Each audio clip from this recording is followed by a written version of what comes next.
War, since the very beginning of human history, has been the place where ambition and fear collide, where strategy decides the fate of kingdoms, and where, in a single day, the world can change forever. In the year 1346, in the midst of the Hundred Years' War, Europe witnessed one of those immortal moments, a clash that not only shaped the course of the conflict, but also announced the end of an era.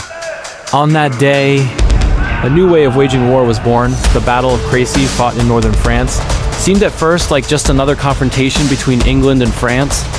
France had the most prestigious cavalry in the continent, an imposing nobility, and an army far superior in numbers.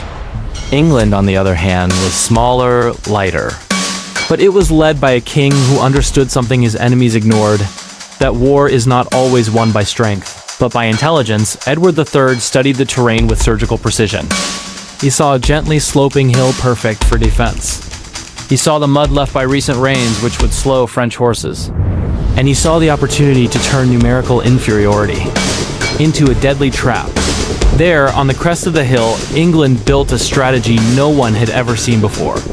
An inverted V formation of archers capable of covering a massive angle of crossfire, a formation that turned any advancing enemy into a perfect target. In front of that V, the English dug trenches hidden under grass and mud. They drove sharpened stakes into the ground, pointing toward the enemy, and then they waited. When the French army advanced, they did so with confidence, accustomed to crushing their foes with the force of heavy cavalry.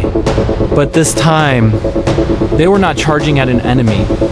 They were charging at an idea, a strategy capable of destroying them before they could even understand it.